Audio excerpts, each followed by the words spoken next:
Assalamualaikum warahmatullahi wabarakatuh.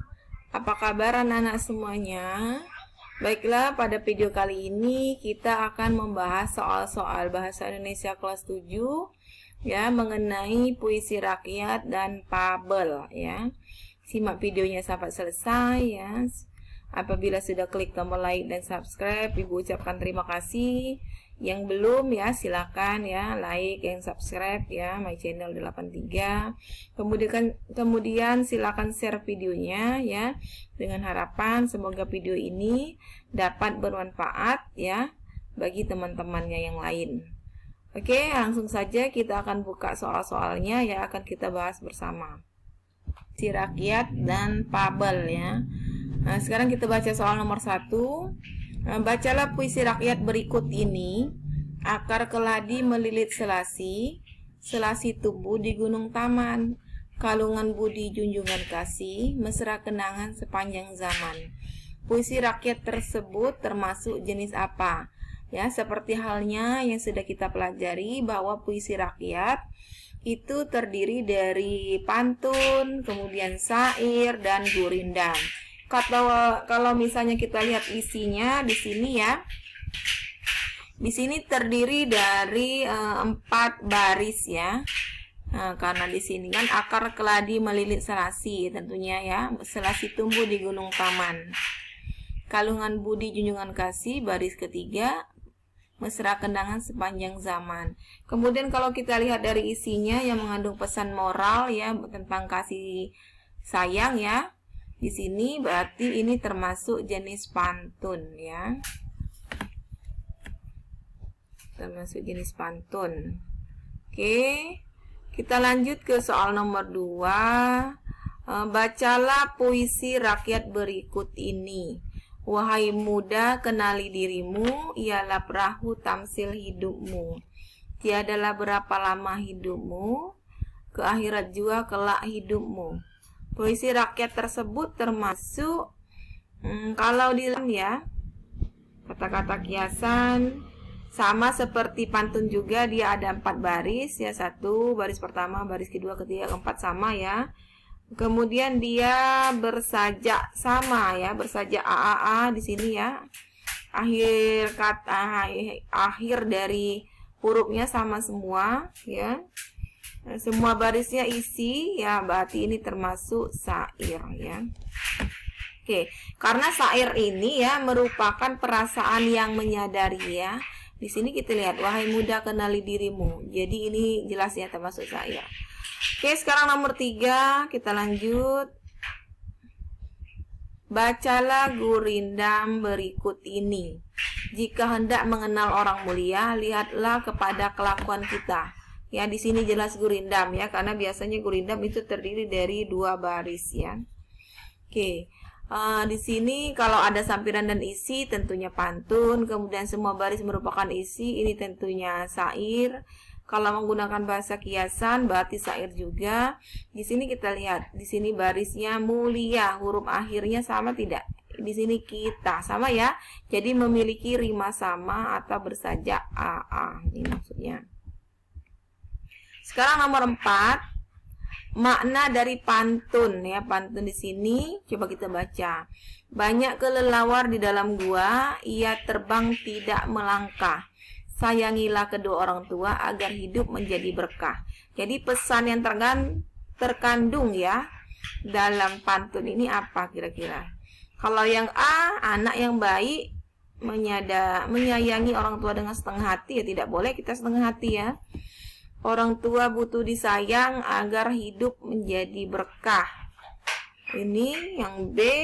Kemudian kita lihat lagi, menyayangi orang tua itu dengan menyayangi orang tua adalah kewajiban anak ya, agar tidak mendapat berkah ya, tentu salah ya. Kemudian yang D, kita harus menyayangi kedua orang tua agar hidup kita penuh berkah ya, penuh keberkahan. Oke, sepertinya yang lebih tepat ini jawabannya D ya. Ya. Sekarang nomor 5.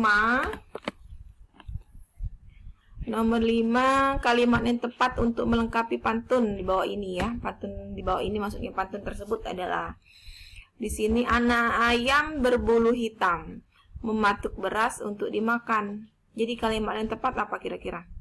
Oh, ini tidak asing lagi Ibu kira ya, yang pernah membaca pantun ini. Tentulah jawabnya, janganlah kamu berdiam muram, pergilah main bersama kawan. Ya, ini ya. Jadi jawabannya A. Oke, kita akan lanjut soal nomor 6. Berikut ini yang merupakan kalimat perintah.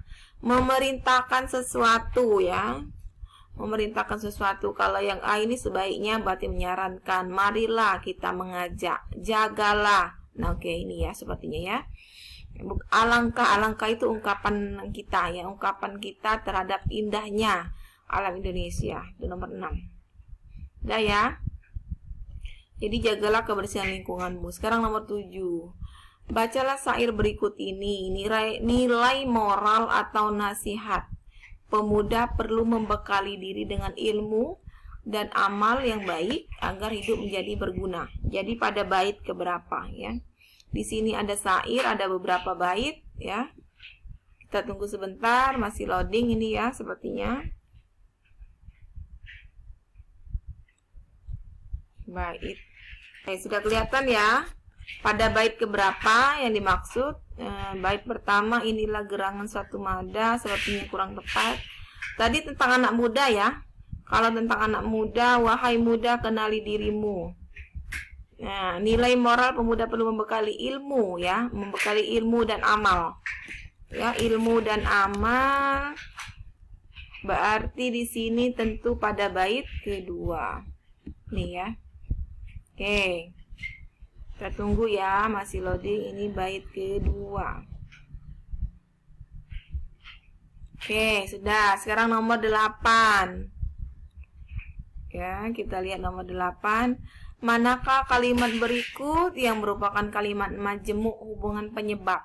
Majemuk berarti terdiri dari 2 kalimat atau lebih ya. Di sini 2 kalimat semua. Yang menjadi hubungan penyebab berarti kalimat 1 menjadi penyebab kalimat 2 ya. Jika hidup bermalas-malasan, masa depan tak tentu. Bukan ya, hari ini aku bersedih karena, nah ini ya. Di sini karena berpisah. Jadi ada penyebabnya. Kenapa dia bersedih? Karena berpisah dengan ibunya ya. Nih ya. Jelas ya nomor 8. Sekarang nomor 9. Bacalah pantun berikut ini. 2 lari pertama merupakan apa? Kalau pantun sudah Ibu jelaskan, ada terdiri dari 4 lari ya, atau 4 baris. Lari pertama dan kedua tentunya merupakan sampiran ya, sampiran. Ini sini tulis dengan huruf besar. Di sini kalau Ibu tulis ini jelas ya. Nah, ini huruf besar berarti kita harus menggunakan huruf kecil. Sampiran. Oke. Sekarang nomor 10. Sebaiknya kau pikir dahulu ya, demi keputusan yang tepat. Kalimat tersebut termasuk kalimat apa? Sebaiknya ya. Berarti kita menyarankan sesuatu kepada orang lain ya. Gunakan dengan satu kata jawabannya ini ya, huruf kecil ya, sama ya. Sebaiknya berarti menyarankan. Kalau menyarankan itu kalimatnya sudah mendapat imbuhan ya, katanya yang maksud ya. Berarti di sini saran ya. Nih, jadi benar-benar harus dipikirkan sebelum memberikan jawaban ya. Nomor 11, anak-anak suka membaca fabel karena binatang-binatang yang ada pada cerita fabel memiliki karakter seperti manusia. Karakter cerita fabel selalu baik. Oke, ini kalau cerita fabel anak-anak tentu sudah membaca ya. Karakter yang ada pada cerita fabel ada yang baik, ada yang kurang baik ya. Jadi ini pernyataannya bernilai false atau salah. Sekarang nomor 12. Teks cerita fabel tidak hanya mengisahkan kehidupan binatang, tetapi juga mengisahkan kehidupan manusia dengan segala karakternya. Oke.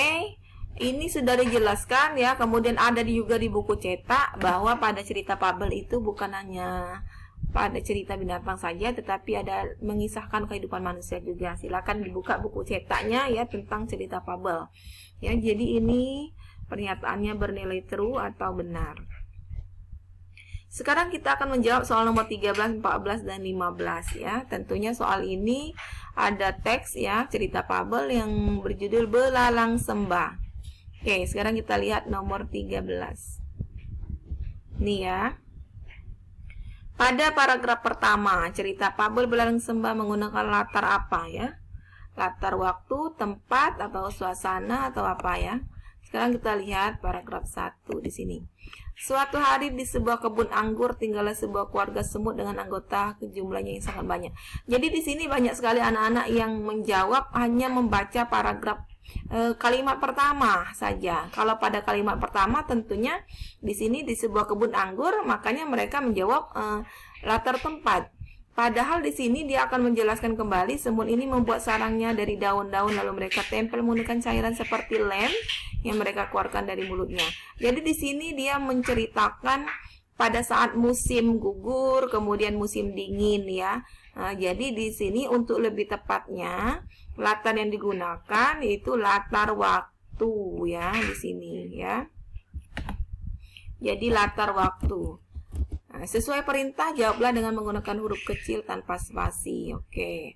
Sekarang nomor 14. Berdasarkan cerita fabel Belalang Sembah, fabel tersebut termasuk jenis fabel tentunya adaptasi ya. Mengadaptasi. Oke, karena fabel ini ada yang alami, ada yang adaptasi ya. Nah, diadaptasi dari dongeng cerita rakyat ya. Oke, sekarang nomor 15. Pada paragraf kedua, fabel Belalang Sembah, latar tempat yang digunakan adalah. Sekarang kita lihat, kita baca pada paragraf kedua ya. Paragraf kedua di sini berbeda halnya dengan seekor belalang sembah. Belalang sembah memiliki mata yang besar dan tangan yang panjang. Mereka sering hidup di pohon-pohon. Nah, ini dia ya. Latar tempatnya pohon-pohon. Sudah dapat kita? Di sini jawablah dengan satu kata. Berarti kita cukup satu kata saja. Huruf kecil semua ya. Pohon. Nah, jadi satu kata saja pohon. Tidak perlu kita mengisi pohon-pohon. Oke, nomor 16. Bacalah fabel semua istimewa di bawah ini. Tokoh seekor kata hijau adalah. Kita lihat di sini. Ulu seekor kata hijau sedang berdiri di pinggir kolam. Jadi ini jelas ya jawabannya ulu. Ya. Oke, jawaban ulu. Kita lanjut ya, soal selanjutnya nomor 17. Pada cerita fabel semua istimewa, siapakah yang meremehkan teman-temannya? Kalian tinggal baca saja ya. Setelah dibaca, di sini menceritakan seekor kata hijau ya, yang selalu meremehkan teman-temannya yang lain ya, baik ikan, kemudian ada juga semut ya. Ini selalu diremehkan oleh ulu ya di sini. Jadi jawabannya adalah ulu. Nomor 18. Bacalah teks fabel yang berjudul Kuda Berkulit Harimau pada halaman 220 buku cetak. Pada paragraf pertama terdapat tokoh dan latar sehingga disebut paragraf pertama cerita fabel ya, walaupun belum dibaca soal ini teksnya itu merupakan orientasi ya. Silakan dicari sumbernya di buku cetak ada. Kemudian nomor 19, pesan apa yang akan disampaikan pada teks cerita Kuda Berkulit Harimau? Jadi di dalam satu yang paling indah maksudnya di dalam kehidupan itu adalah nilai-nilai kejujuran ya. Oke, ini. Silakan dicek kembali ya. Kuda Berkulit Harimau dibaca ya. Teksnya. Ibu kira sudah karena ini sudah menjadi tugasnya ya. Oke, nomor terakhir. Hangat sinar matahari menyentuh kulit burung hantu digunakan untuk mendeskripsikan latar apa? Latar tempat, waktu, atau suasana ya. Jadi hangat sinar matahari. Tentunya yang lebih tepatnya latar suasana. Oke, latar suasana. Oke, demikianlah ya, kita sudah membahas 20 soal mengenai puisi rakyat dan fabel. Semoga bermanfaat bagi kita semuanya. Ya, silakan diklik tombol like dan subscribe. Yang sudah Ibu ucapkan terima kasih. Silakan di-share juga videonya. Kalau misalnya masih lupa atau belum paham tentang pembahasan soal-soal ini, silakan diulangi kembali videonya. Oke, demikianlah, sampai ketemu pada video-video selanjutnya. Ibu tutup ya. Wabillahi taufiq wal hidayah. Wassalamualaikum warahmatullahi wabarakatuh.